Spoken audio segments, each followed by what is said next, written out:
Last night, the Student Association Assembly spent more than 2 hours selecting a student representative for the Board of Trustees. We'll have more details of who got it, and we'll have a discussion with SA Representative Phil Porter.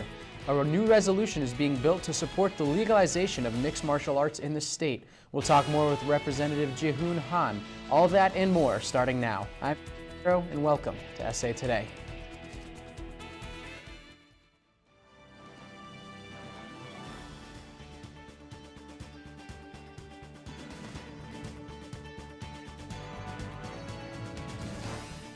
We begin with your campus headlines. In honor of Syracuse University's 144th birthday, the Traditions Committee is collecting items from students to be stored in the time capsule. The capsule will be stored in the university archives until March 24th, 2070, the university's 200th birthday 56 years from now. If you're interested in donating, the Traditions Committee will be accepting donations for the time capsule until Friday, April 11th at 5 p.m. Just a day after UConn defeated Kentucky in the NCAA National Championship game, marking the end of the men's college basketball season, tickets for March Madness in 2015 went on sale. The East Regional Tournament will take place right here in Syracuse at the Carrier Dome. Tickets went on sale at 10 a.m. this morning at the box office and will be available for purchase until Saturday, May 31st, or whenever they sell out. Next week, from April 14th to April 18th, the SU Environmental Health and Safety Services Office will conduct the Spring 2014 evacuation drills in buildings across campus. According to the building zone, each drill will be conducted between 9:30 and 11:30 a.m. or between 1:30 and 9 p.m. The drills are expected to last approximately 5 to 10 minutes each. For more information on the drills, you can visit ehss.syr.edu. Tonight at 6:30, artist Ann Hamilton will be speaking at the Everson Urban Video Project in Hosmer Auditorium. Her talk will focus on her new video, Table of Contents, which is a part of the UVP. Hamilton's work is featured around the world at historic venues such as the Guggenheim, Mass MoCA, and others. Hamilton has also represented the United States at the Venice Biennale. Both the talk and reception tonight are free and open to the public. Coming up next, a full report of last night's SA meeting and a discussion with Representative Phil Porter. We'll be back in 2 minutes with more. Stay tuned. Small town of Elmira, New York, a boy was born into an all-American family. The odds of him achieving his dream in the fashion industry? 1 in 23 million. The odds of having a child diagnosed with autism? 1 in 88. I am Tommy Hilfiger, and my family is affected by autism. Learn more at autismspeaks.org/signs.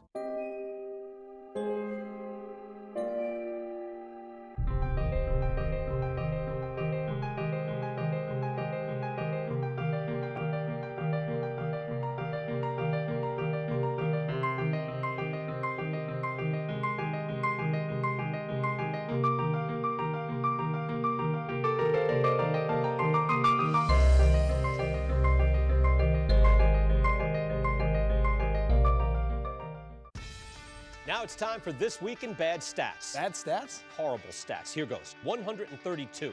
That's how many batters struck out 4 times in one game last season. Wow, very good. Here's a tough one, though. 3 and 4. No idea. That's how many kids witness bullying. 3 out of 4. That's not a good stat. No, it's not, but it can change. Kids want to help, but they don't know how. Visit stopbullying.gov and give them the tools they need to help prevent bullying. There are plenty of safe ways kids can help at stopbullying.gov.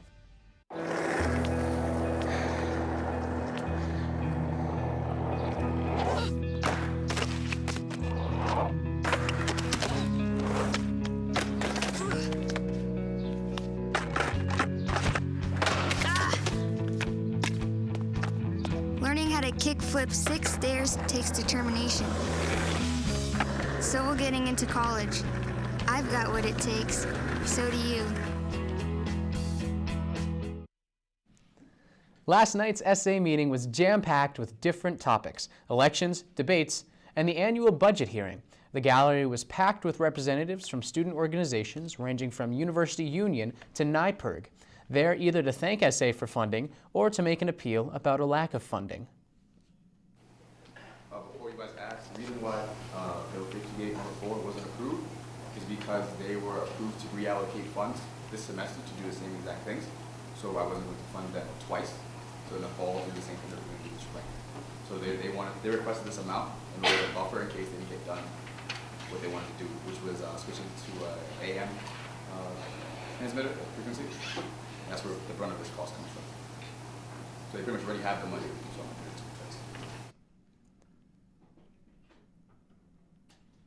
More guests were in attendance to support their classmates running for different positions within SA. Freshman Charlie Mastelloni was elected to the final Arts and Sciences Representative seat of the year.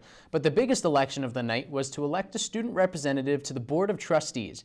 Dwayne Ford, who was a former SA vice president, was voted by the Assembly after more than an hour and a half of discussion. 4 other candidates were looking for the spot, including parliamentarian Stephen Thomas, former presidential candidate Yvonne Rosales, SU Ambulance President Matthew Fibert, and Assembly Representative Eric Evangelista. Here's more from Dwayne on why he wanted to run for the position. Hi, I'm Dwayne Ford. I'm a junior political science major, and I'd really like to serve as the Board of Trustees representative because I think that, kind of like what Matt said, there's a lot of issues that need to be addressed, and at some point they do go above the SA level and they go to the Board of Trustees level, which is the highest level that we have in this university. And I think that it's important to make sure that those issues are being brought to that level so that we can go and make a top-down approach instead of sometimes the bottom-up approach, which gets shut down at the higher levels. I've probably sat down and spoken most extensively with Ali Curtis, but it hasn't been about sort of bringing any platform, really. It's more just understanding what the job of the Board of Trustees representative is in terms of, the requirements and the life of it. My platform is really to serve as the representative. I don't think that it's right to go and bring issues to the Board of Trustees without hearing from the students first. So my platform is to hear from the students, and then based off of that information that I get, present that to the Board of Trustees and let them know what the problems are. And joining us now to discuss more is SA Arts and Sciences Representative Phil Porter. Phil, welcome back to the show. Thank you for having me. Phil, what's up? How's SA? SA is good. We had a great discussion and debate last night about the elections we had. Given what's happened in the past, it could have gotten ugly, it could have gotten bad, but I respect all the different sides of it for being able to have a respectful and well-informed debate, and I do think that we elected the best candidate to the position. So how do you think Dwayne Ford is going to do? I think his record speaks for himself. He was a tremendous vice president during the 57th session. He ran for president and got over 1,000 votes from the student body. And I think that anybody who knows him knows that he'll do an excellent job in this position. So, switching gears, you attended the Elector Conference last weekend. What did you learn? I learned about some of the different issues that women face in their pursuit of office. And I think the biggest thing I took away from it is that a lot of women don't pursue politics because it's not seen as a noble profession. And I think that is because of the party polarization in politics. And I think that more women getting into politics could be the solution to that.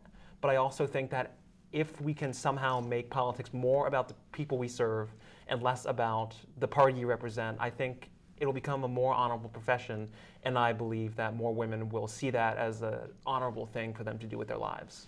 Do you think the event inspired women on campus to take leadership positions on campus? Oh, I know it did. I saw it in the faces of every single person who was there. I got the chance to discuss different ideas with the different women who attended, and I learned a lot myself, and I know that they certainly learned a lot from the people from Elector who were brought in and the current SA representatives who did an amazing job talking about their own personal experiences and about how they got into the positions that they're currently in.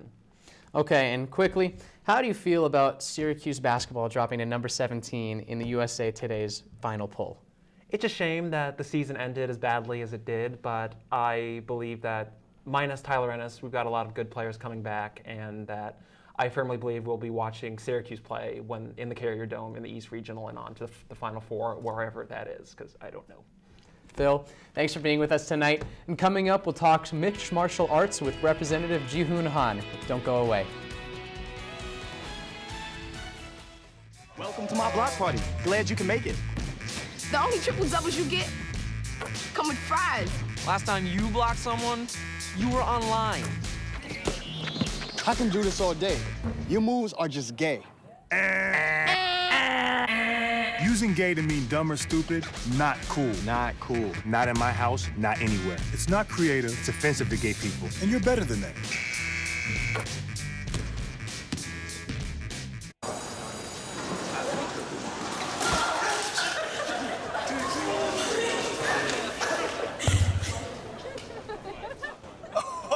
That's low, that's low. That's low and below. Look, he's blushing. Seriously.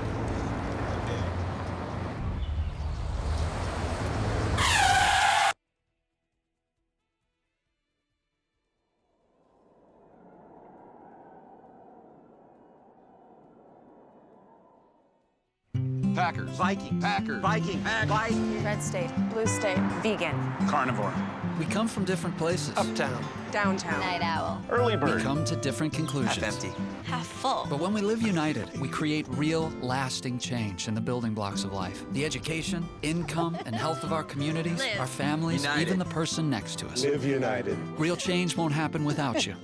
So give, advocate, volunteer, live united. Sign up at liveunited.org. Welcome back. Joining us now is SA Representative Jihoon Han to talk about a new resolution to support mixed martial arts in New York State. Jihoon, welcome. Glad to be here. So you're working on an initiative. Yeah. Can you tell me some things about it? Yeah, so basically it's a resolution to legalize professional mixed martial arts in the state of New York. New York is the only state in the union to not legalize mixed martial arts. 49 other states have legalized and regulated professional mixed martial arts. I think it's a crime that, people can't pursue a professional career here in the state of New York. So to legalize, why is it illegal? It's a lot of politics, really. So the owners of the UFC, the Ultimate Fighting Championship, that does all of the MMA fights, are the Fertitta brothers. And before they did the UFC, they owned a bunch of station casinos in Las Vegas. And a lot of the culinary workers worked for the Fertitta brothers, and they formed their own union called the Culinary Union. And so there was a lot of bad blood between them and the Fertitta brothers. And so the Culinary Union also supports Sheldon Silver, the Assembly Speaker in the New York Legislature. So they've been pushing to keep it illegal in the state of New York just because, based on bad history with some of the top executives of the UFC. So really a lot of politics. So why is this important to you? I think it's important because, MMA is a young man's sport. I think a lot of students should be aware of this issue, especially at Syracuse University. Like I said, it's really important. Students or kids should be able to pursue a professional career if they want to. Can you tell me about MMA? I mean, a lot of people don't know exactly what MMA is. They think it's just fighting, but right. Like I said, it's mixed martial arts. It's a martial art, and so what it is fighting in a cage, but regulated. There's you got to go through certain blood work. You have to make weight. You have to be in the same weight class. And also there's a referee inside the cage so that makes sure someone doesn't get killed inside the cage. And so it's really regulated. It's two different people with different fighting styles. Maybe one's a wrestler, one's a boxer. And so it's a competition to see who's the best. How are you going about proposing your initiative, and how are you going to educate students about it? Sure. So right now, I'm working with Ben Jones, our speaker, to work on the language of the bill. I submitted a draft to him. And so what I'm going to do to educate is really, if we push this forward and we pass it, I'm going to try and show some of the UFC executives that we, as students, are aware of this issue. And so I think if we show it to the UFC first, I think the UFC will, come down to here in New York, upstate New York, and, help us educate the other students about it. Jihoon, thanks for coming by tonight. We appreciate it. And that's all for this edition of SA Today. A reminder that SA meetings are held Monday nights at 7:30 in Maxwell Auditorium. For all the latest SA updates, follow us on Twitter at SA_today. Tune in tomorrow for Citrus TV News Live at 6. I'm Max Darrow. Enjoy the rest of your evening, Syracuse.